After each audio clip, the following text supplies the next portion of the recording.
সুপ্রিয় দর্শক, আসসালামু আলাইকুম। আপনাদের সবাইকে স্বাগত জানাচ্ছি এখনকার আলোচনা। আপনাদের নানান বিষয় নিয়ে বিস্তারিত আলোচনা করার চেষ্টা করবো। আপনারা শেষ পর্যন্ত সঙ্গে থাকবেন এবং আশা করি ভিডিও ভালো লাগবে। আর ভিডিও যদি ভালো লাগে তাহলে লাইক, কমেন্ট, শেয়ার করবেন এবং চ্যানেলটি সাবস্ক্রাইব করে সাথেই থাকবেন। দর্শক, চলুন আমরা বিস্তারিত আলোচনা করি। প্রথমেই নেপালের বন্যা নিয়ে কথা বলি। বন্যা, ভূমিধস, ভূমিকম্প সবই হয়েছে সেখানে, এবং অ্যাকচুয়ালি সেটা শুধুমাত্র নেপালে না, নেপাল চীন সীমান্তে। এবং আপনারা নিশ্চয়ই এর মধ্যে বিভিন্ন রকমের ছড়িয়ে পড়া ভিডিওতে দেখেছেন যে কিভাবে ভয়ঙ্করভাবে ব্রিজ, কালভার্ট, ঘর বাড়ি সমস্ত সবকিছু ধ্বংস করে নিয়ে চলে গেল মুহূর্তের ভেতরে। বলা যায় যে চোখের পলকে একেবারে সাজানো গোছানো জনপদ ধ্বংস হয়ে গেল। এবং এই বন্যায়, এই ভূমিধসের পর কোথাও কোথাও 1.5 থেকে 2 মিটার স্তর, কাদার স্তর জমে গেছে। এত ভয়ঙ্কর পরিস্থিতি তৈরি হয়েছে। তো কিভাবে এই ঘটনাটা ঘটলো?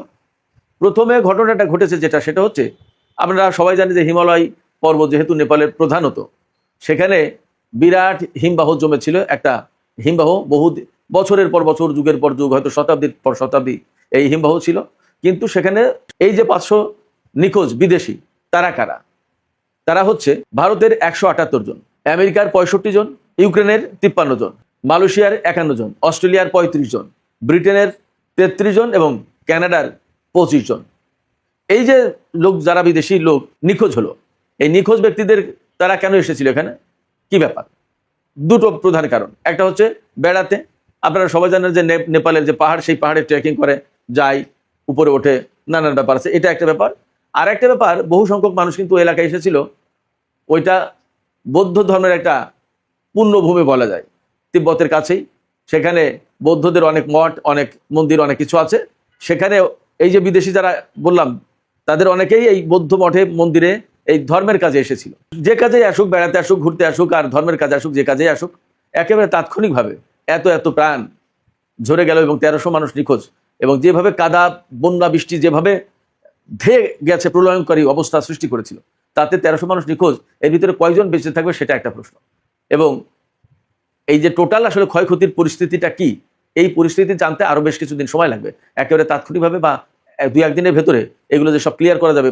এক চিকিৎসক পরিবার, স্বামী স্ত্রী দুজনেই এই চিকিৎসা কর্মের সাথে জড়িত, ডাক্তার হতে পারে অথবা নার্স হতে পারে, হাসপাতাল রিলেটেড 2 জন কর্মী, এবং তাদের একটা সন্তান, ছোট বাচ্চা। এই 3 জন মারা গেছে এক পরিবারের।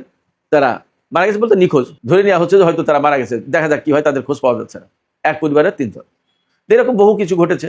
এই ক্ষয়ক্ষতির পরিমাণ, মাত্রা এবং কি পরিস্থিতি, টোটাল একটা চিত্র পেতে বেশ কয়েকদিন সময় লাগবে।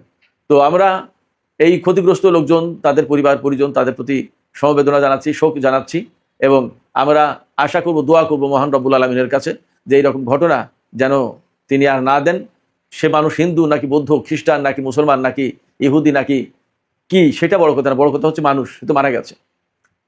তারা বেড়াতে এসেছিল। তারা ধর্ম মহসিন রেজাই তিনি পরিষ্কার করে বলেছেন যে ইরানের বিরুদ্ধে যদি অর্থনৈতিক নিষেধাজ্ঞা বা এই যে অর্থনৈতিক যে যুদ্ধ, এই যুদ্ধ যদি অব্যাহত থাকে, তাহলে ইরান কিছু কাজ করতে বাধ্য হবে। সেই কাজগুলো কি? মহসিন রেজাই পরিষ্কার করে দিয়েছেন যে সেই কাজগুলো হচ্ছে, হরমুজ প্রণালী বন্ধ আছে, বাব আল মান্দeb প্রণালী বা লোহিত সাগর দিয়ে জাহাজ চলাচল হুতিরা কন্ট্রোল করছে। এর বাইরেও মধ্যপ্রাচ্য অঞ্চল থেকে যে সমস্ত তেল বিভিন্ন রুটে বিভিন্নভাবে যায়, বের হয়, সেগুলোও বন্ধ করে দেওয়া হবে প্রয়োজনে।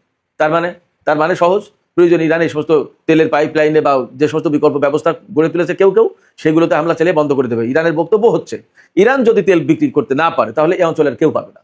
কারণ এই অঞ্চলে যারা তেল বিক্রি করেছে তারা প্রত্যেকেই ইরানের বিরুদ্ধে যুদ্ধ করার জন্য আমেরিকাকে সহযোগিতা করেছে, তাদের ঘাঁটি মাটি দেশ দিয়ে। এমনকি কেউ ইরানের বিরুদ্ধে যুদ্ধে অংশ নিয়েছে, যেমন কুয়েত, বাহরাইন এবং সংযুক্ত আরব আমিরাত। তাদের বিরুদ্ধে সরাসরি অভিযোগ আছে ইরানের। আর বাকিরা তো ঘাঁটি দিয়ে, তাদের নিজেদের মাটি দিয়ে, তাদের আকাশপথ দিয়ে সাহায্য করেছেই। ফলে ইরানের উপরে আজকে যে আমেরিকা নিষেধাজ্ঞা চাপিয়ে দিয়েছে, একতরফা নিষেধাজ্ঞা, সেই নিষেধাজ্ঞা যদি কেউ বাস্তবায়ন করে, তাহলে মধ্যপ্রাচ্য অঞ্চলের 1 ফোঁটা তেল বাইরে যেতে পারবে না, বের হতে পারবে না। ইরানের বক্তব্য। সেই জায়গা থেকে এটা মোটামুটি যথেষ্ট বিশ্বাস করা বা ধারণা করার কারণ আছে যে ইরান এই কাজ করবে। কারণ ইরান অ্যাডামেন্ট এই মুহূর্তে। ইরানের বক্তব্য হচ্ছে যে আমরা আমাদের মতো ছিলাম, আমরা পরমাণু কর্মসূচি পরিচালনা করছি শান্তিপূর্ণ। এবং ইরানের সর্বোচ্চ নেতার পক্ষ থেকে ফতোয়া ছিল যে পরমাণু বোমা বানানো যাবে না, রাখা যাবে না, ব্যবহার করা যাবে না, এটা হারাম। নিষিদ্ধ ঘোষণা করার পর যদি সেই কাজেই ইরানের উপরে হামলা চালানো হয়, এবং এখনো কেউ প্রমাণ দিতে পারেনি যে ইরান পরমাণু বোমা বানিয়েছে, তো তাই যদি হয় ব্যাপারটা, তাহলে ইরান কেন হামলার শিকার হবে? আর হামলার শিকার যদি হলোই, তাহলে ইরান তার মতো করে এখন পাল্টা ব্যবস্থা নেবে। এই জন্য শুধু মধ্যপ্রাচ্য অঞ্চলের দেশ না, এর বাইরেও যদি কোনো কোনো দেশে হামলা চালানোর প্রয়োজন হয় ইরান সেটা করবে। এবং ইরান ঘোষণা দিয়েছে, যেমন সাইপ্রাস এবং বুলগেরিয়ার কথা মোটামুটিভাবে এই মুহূর্তে বেশ আলোচনায় আছে। ইরান পরিষ্কার করে বলে দিয়েছে, সে নেটোভুক্ত দেশ হোক আর ইউরোপের দেশ হোক আর আমেরিকা হোক আর যেই হোক, ইরানের বিরুদ্ধে যুদ্ধে আমেরিকাকে যে সহযোগিতা করবে আমরা সেই জায়গায় হামলা চালাবো ইরানের পক্ষ থেকে। তার মানে ইরান এই মুহূর্তে অ্যাডামেন্ট যে তাদের দেশ যখন যুদ্ধের কবলে, তাদের দেশ যখন অনিশ্চয়তার ভিতরে, তার এই চুক্তিতে থেকে আমাদের লাভটা কি হলো, এই চুক্তিতে থেকে যদি আমাদের কোনো লাভ না হয় তাহলে এই চুক্তিতে আমরা থাকবো না। এইটা নিয়ে ইরানের পার্লামেন্টে ডিবেট হচ্ছে এবং ইরানের পক্ষ থেকে এখন এই কথা বলা হচ্ছে যে আমাদেরকে তো লোকজনে এইভাবে চাপাচাপি করে যে তোমরা পরমাণু অস্ত্র বানাওনি, পরমাণু অস্ত্র বানানোর দিকে যাওনি, তোমাদের পরমাণু কর্মসূচি ডাইভার্ট করোনি সামরিক দিকে। তো সামরিক দিকে ডাইভার্ট না করার পরেও যদি তোমরা হামলার শিকার হও তাহলে পরমাণু বোমা কেন বানাবা না তোমরা, এইভাবে কথা বলছে এরা। তো যখন এরকম কথা আসছে তখন ইরান আলটিমেটলি এই কথা জবাব তো দিতে পারছে না, বিশেষ করে জনগণের পক্ষ থেকে যখন আসে এই কথা যে আমরা পরমাণু বোমা বানাইনি কিন্তু আমরা হামলার শিকার, তাহলে আমরা কেন পরমাণু বোমা বানাবো না, আমাদের তো সেই সক্ষমতা হয়তো আছে। এই জায়গা থেকে ইরানের সংসদে ডিবেট হচ্ছে, বিতর্ক হচ্ছে, এইটা থেকে বের হয়ে আসবে কি আসবে না। আমেরিকা যার ঠেকাতে এসেছিল তার চেয়ে এখন দ্বিগুণ, তিনগুণ, চারগুণ, কয়েক গুণ সংকটের মুখে পড়বে।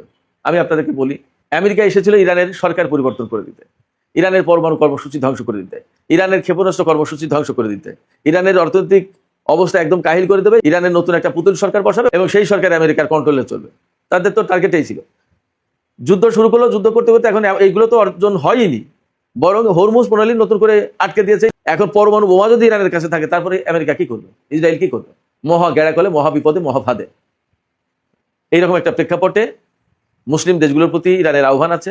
ইরান জাতিসংঘ নিরাপত্তা পরিষদের চিঠি দিয়েছে, সেই চিঠিতে বলেছে আমেরিকা ইরানের বিরুদ্ধে যে সমস্ত নিষেধাজ্ঞা দিয়েছে এইগুলো শুধু রাষ্ট্রীয় সন্ত্রাসবাদ, অর্থনৈতিক সন্ত্রাসবাদ। এই সন্ত্রাসবাদ একটা ফৌজদারি অপরাধ এবং এটা নিশ্চয়ই আন্তর্জাতিক আইনের অধীনে এটা অপরাধ, কারণ এটা জাতিসংঘের আওতায় দেয়নি। আমেরিকা তার পছন্দ হয়নি তাই আমাদের উপর চাপিয়ে দিয়েছে, আমাদের ব্যাপকভাবে ক্ষতিগ্রস্ত করে দিয়েছে। এখন আমেরিকাকে অবশ্যই ক্ষতিপূরণ দিতে হবে, অর্থাৎ নিষেধাজ্ঞা আরোপের জন্য, যুদ্ধের জন্য ক্ষতিপূরণ সেটা তো ভিন্ন জিনিস। এই যে বছরের পর বছর, যুগের পর যুগ আমেরিকা ইরানের উপর নিষেধাজ্ঞা চাপিয়ে দিয়ে রেখেছে এবং এতে কি পরিমাণে ক্ষয়ক্ষতি হয়েছে, সেই ক্ষয়ক্ষতি এখন ইরান দাবি করছে জাতিসংঘ নিরাপত্তা পরিষদের মাধ্যমে আমেরিকার কাছে। তার মানে দিন দিন দিন দিন আমেরিকা ইরানের কাছে আইনগতভাবে ধরা পড়ে যাবে, আটকে যাবে। এই পরিস্থিতি তৈরি হচ্ছে।